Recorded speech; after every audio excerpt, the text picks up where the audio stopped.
Nakakaiyak na kwento ni Megan Aguilar sa mga naganap sa kanyang buhay.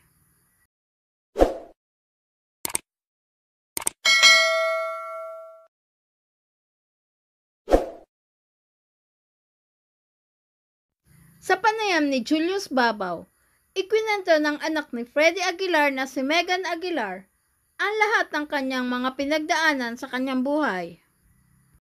Dito ay isa-isang inihayag ni Megan ang mga nangyari sa pinakamadilim na parte ng buhay niya.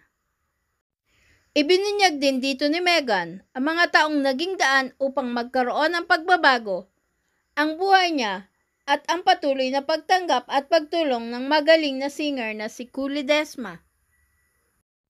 Isiniwalat din ni Megan ang buong pusong pagkapit at pananalig sa Panginoon para sa kanyang patuloy na pagbabago. Ibinida din ni Megan kung paano sila nagkabati ng kanyang ama. Maaalalang nalulong sa masamang bisyo si Megan at kamakailan lamang ay nagbantang tapusin ang buhay niya. Nangyari yon, I was 100% clear on dying. Kasi things didn't pan out. Senator Tulfo at that time backed out on helping, and I just didn't know where to go. Now, syempre, I can say no hard feelings to Senator. Sorry, Senator, if I said terrible things at that time, did terrible things. Kasi po, it's part of nung nangyayari. It was a hopeless and helpless situation. Pero God continued to use people to help me that time. So, yung moment na yon, nakaakyat ako ng building. I ended up in Poblacion, Makati. No? Kasi nga, we were staying in the house of my partner's tita sa Mandaluyong. And nung nalaman ko nga na back out na yung Tulfo, back out na sa pagtulong, wala na akong maisip na way para maka-survive or maka-go on with my life. So, yun, naglakad ako from Mandaluyong, naglakad ako medyo blanco, pero klaro na gusto. And then, until nakaabot ako sa isang building doon na may hagdanan pataas, so umakyat ako. Pag akyat ko, parang movie scene yung inabutan ko kasi there were 4 doors in this building, but all doors had padlocks, malaki pa sa ulo ko. So it's like, no, why? I want to die. And then, from the time na nag-video ako, na nagpapaalam na ako sa mga anak ko, nagrarant ako ng galit, yung phone ko walang tigil sa kaka-ring. Ring ng ring, ring ng ring. It was actually a live streamer. It was a live streamer on Kumu na nakasama ko before in a stream kasi I used to do Kumu live. I used to do that. So doon ko lang siya naging acquaintance. I didn't know him personally. But he would not stop calling, won't stop calling until sinagot ko na yung tawag niya. Kasi I'm standing in front of these 4 gigantic padlocks, di ba? Sinagot ko na, ano ba? Huwag mo lang tawagan. Sabi niya, Ate Migs, ate, nakamotor na kami ni Mrs. Asan ka? Pupuntahan ka namin. And because I could not self anymore, kasi nga walang way, umuwi na lang ako, sige na, sunduin niyo ako. And they just fed me, gave me something to drink, calm me down na, ate, yung asawa niya, lalo na yung wife, sabi niya, ate, idol kita, na parang, I forgot who I was. I thought I was really a speck of mud. And when she said that, parang ako, sino ba ako? Parang ganon. So, it was an awakening experience, reminding me who I am. Pero syempre not fully confident in being Megan Aguilar. Yeah. Kasi kahihiya eh. Kahihiya si Megan Aguilar. She's a loser, she's a failure. She just lost it. Parang ganon. But then, in my heart, parang sabi pa rin ni God, something is pushing me to live. Pagod na pagod ako. I was physically exhausted. Because that time, I experienced with my partner a year of being homeless. Because of, yun nga, sa pandemic, we lost our online business. Nag-spiral down lang. And at that time, many doors were closed for us. Parang gusto ko lang matapos kasi parang feeling ko, ang tagal-tagal ko lang nahihirapan. Oo.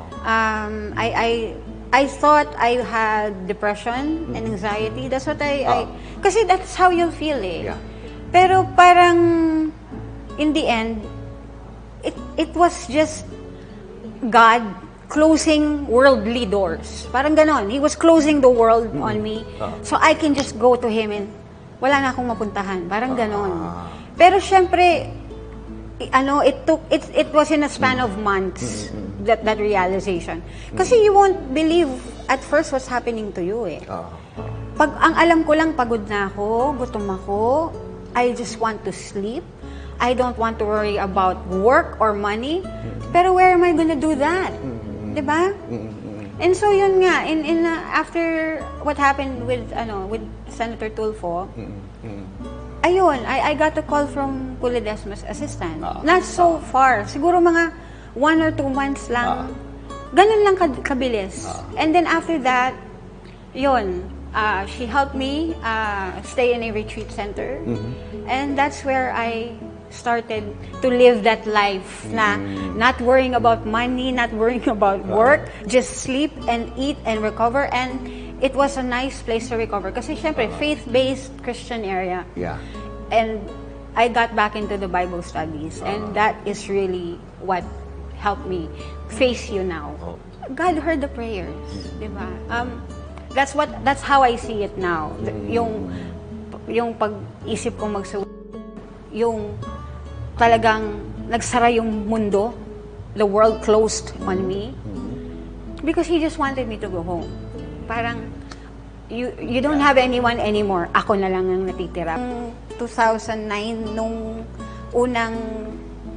na-realize ko na tinangay yung anak kong lalaki. Kasi, I was married to the first, yung papa nung eldest ko. And then, syempre, it was like a whirlwind romance, bigla na lang. Alam mo yung mga ganong kwento? And then, wala akong foundations of marriage. I didn't believe it. Kasi nga, I come from a liberal family. Di ba? My father's a rock star. My mom's a socialite. So, it's a different world. And so, parang kinasal lang kami para yung anak namin maging dual citizen, American and Filipino.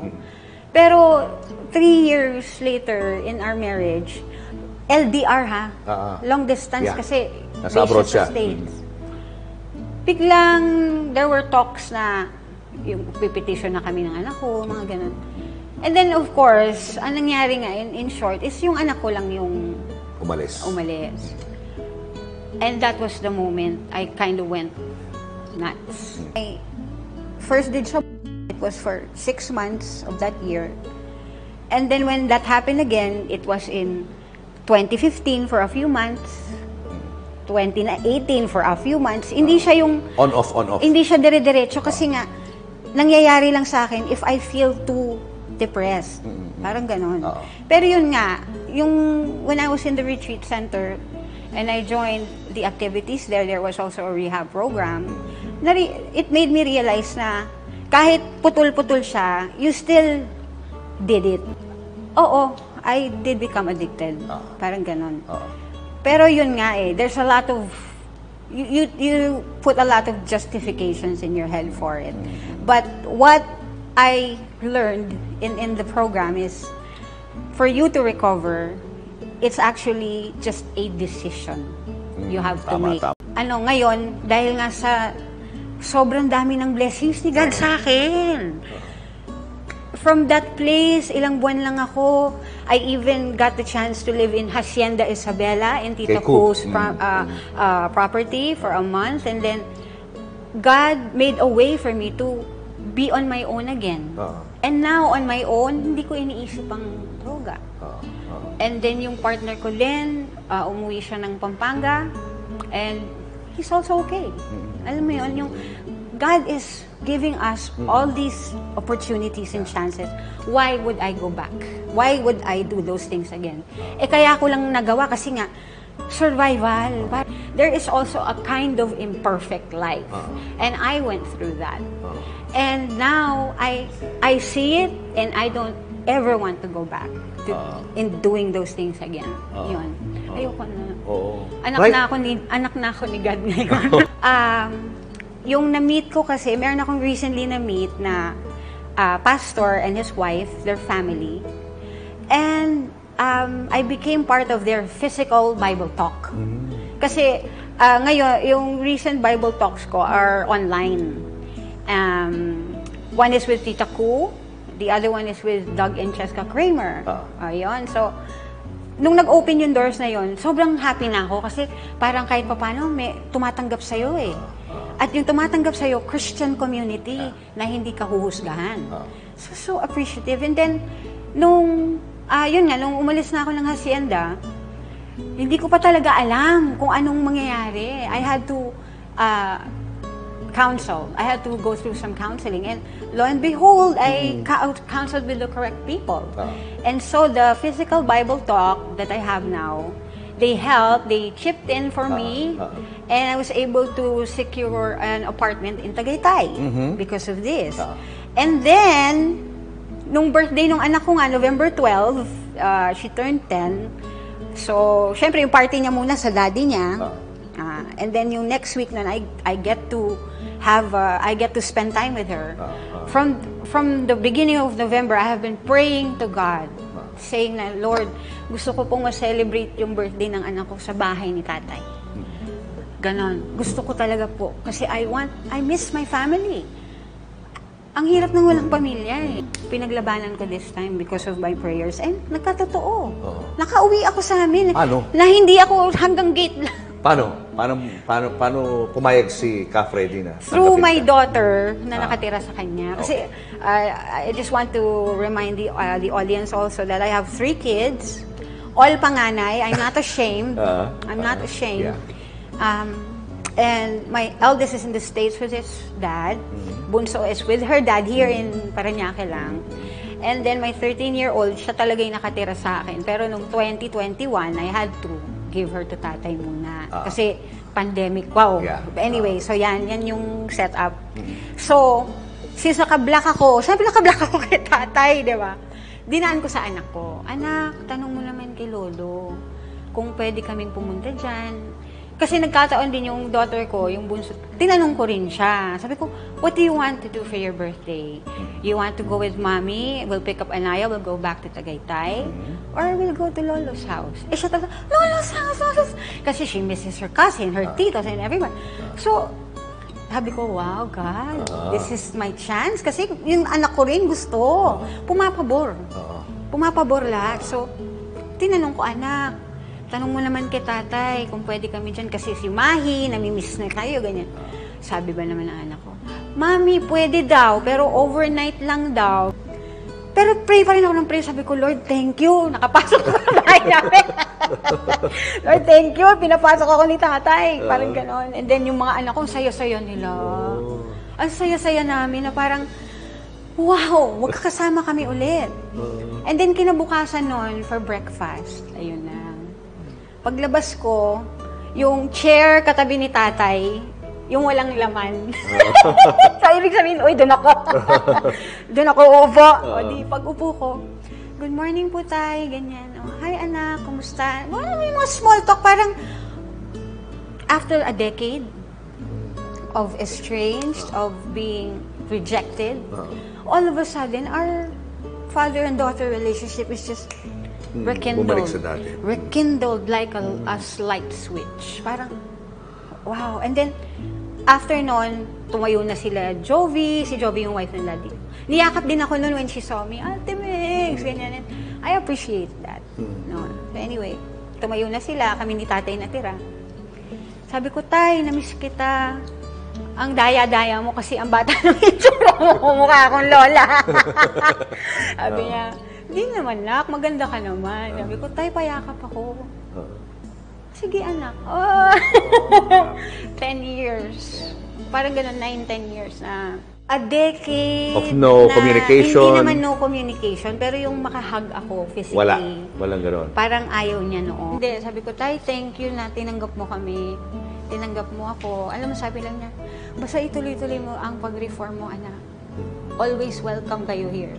Oh, wow. Wow, grabe. So, yun. So, galing sa kanya yung tingin mo? Nakakaiyak. Kasi, Galing sa kanya. galing kay God. Kasi walang makakahipo ng puso ng tao. Kung tao lang ang gagawa. It's God that touches the hearts of people for you. When it's time for Him to answer your prayers. Kasi there's a time for it. Hindi siya agad binibigay. Unless, ikaw mismo, gustuhin mo na. Gustuhin mo na pagtiwalaan mo siya. I felt victorious. Parang, for the longest time, I will sit in a place and I will be the most hopeless, helpless, most miserable in that place. I will be the one crying and telling everyone yung masama na pinagdadaanan ko. And all of a sudden, because of God's grace, I'm sitting with my Father. And I'm feeling so victorious kasi I know hindi ko yun kaya kung ako lang. Anong reason kung bakit muli mong tinanggap si Megan? This time, nung kausapin ako ng apo ko si Anaya, I felt like it is the right time. Kasi sa tingin ko naman sa lahat ng dinaanan niya na kung ano-ano, palagay ko this time naman okay na si Megan. Saka marami naman kami sa kanyang nag-aaral na mga ngaral na dapat ganito ang gawin niya, ganon. And I saw some development naman doon sa kanya. Especially when the mother told me about Megan. Yung nanay niya may sinabi din sa akin na sabi ko, sige, pwede, naisip ko siguro, pwede na. And then, all of a sudden, kumontak siya. Tapos sabi niya, kung pwede dalhin dito yung isa pang apo ko si Mahibe. Sabi ko, siyempre, you're always welcome here. Ayun na yun na yung nag-trigger. Balik na. Ano naramdaman mo nung muli mo siya nakita? Siyempre, masaya ako kasi kahit naman nung hindi kami nag-uusap, yung pagmamahal ko naman sa kanya, hindi naman nagbabago kasi tatay is always a tatay. Umiiyak na rito. Iyak mo dahil. Na-touch daw siya kasi nung pumunta siya dyan, ang dami pala ng mga pictures na naka-display sa bahay mo. So, yun ang kinikwento niya sa akin. Hindi niya ini-expect na gano'n.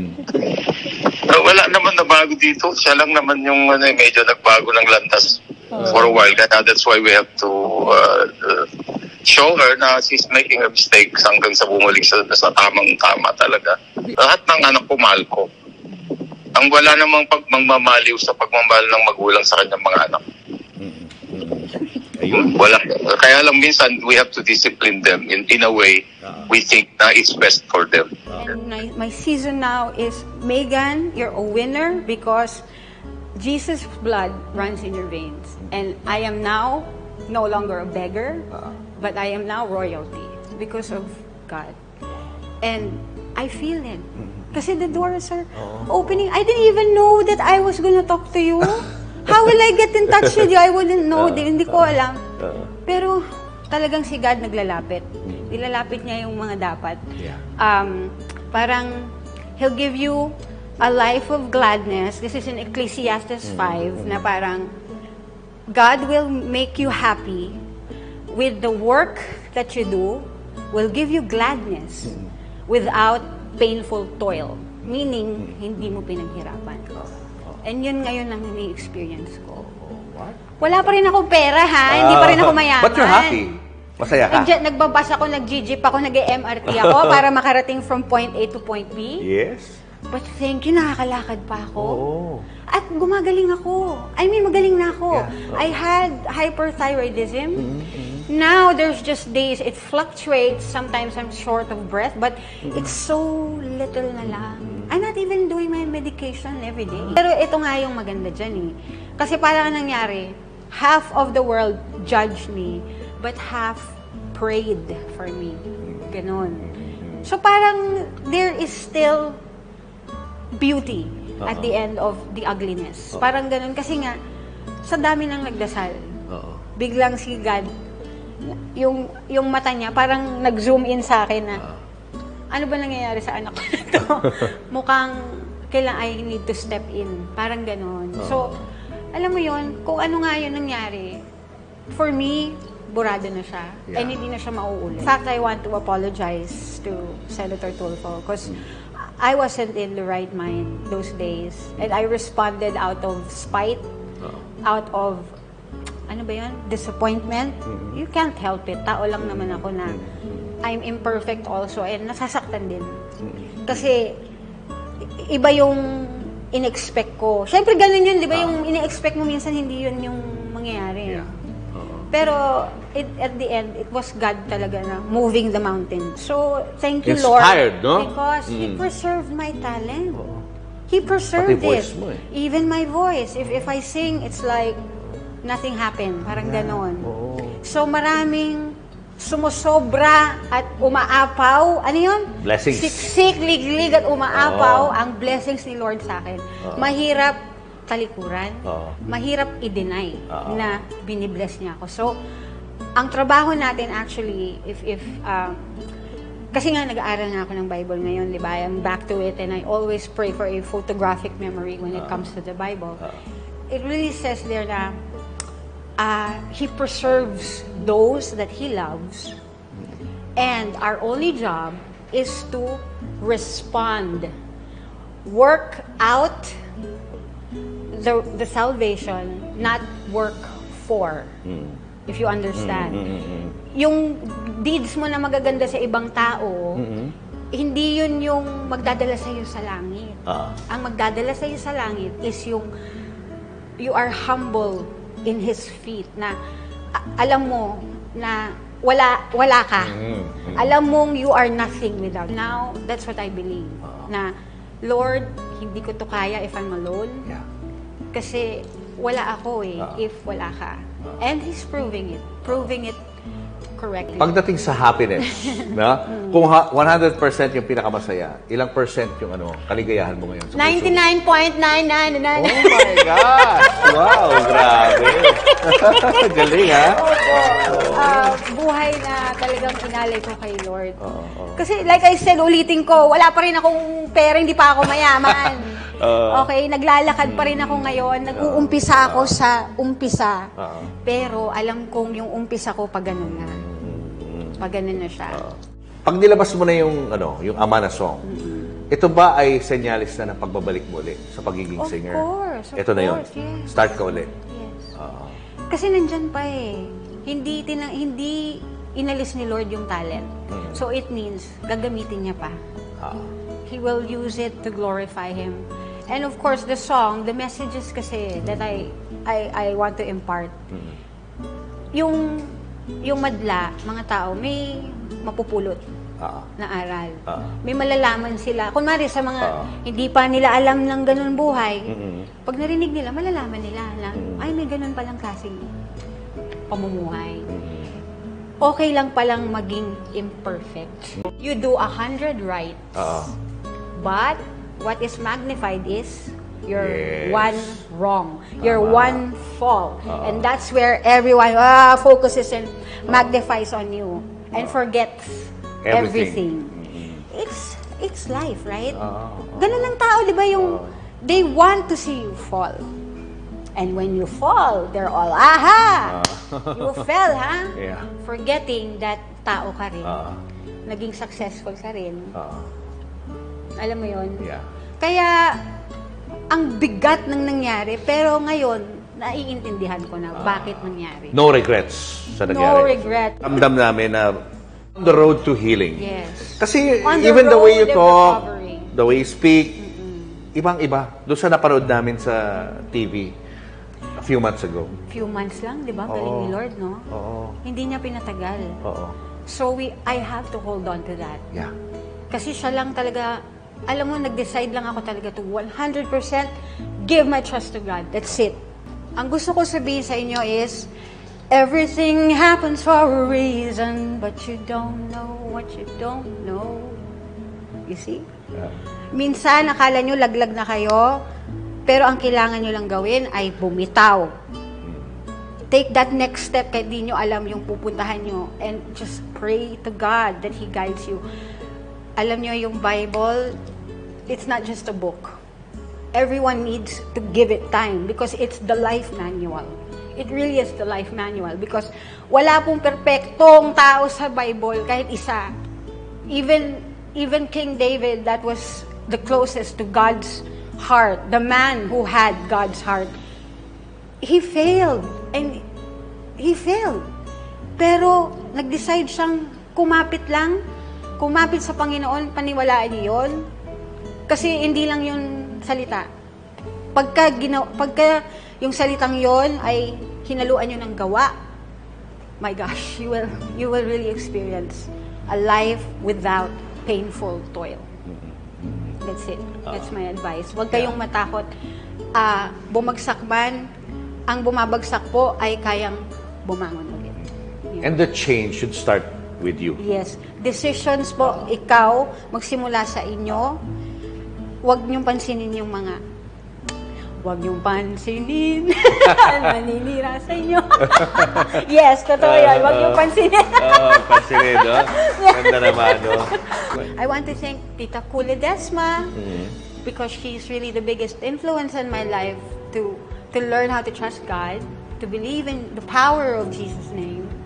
And I also thank my father, Ka Freddy Aguilar. Tatay, I love you. Thank you po na everything is okay na. Kasi yun lang naman yung gusto natin na maging okay ang lahat, maging magaan. And of course, yung mga taong tumulong sa akin, pinagdasal ako, maraming fans, maraming followers that continue to pray. Kahit di ko kilala, I would receive these messages na, we're praying for you, makaka-recover ka din. Thank you to all those people. Please subscribe and hit the notification bell para ma-update kayo sa sunod na Showbiz News.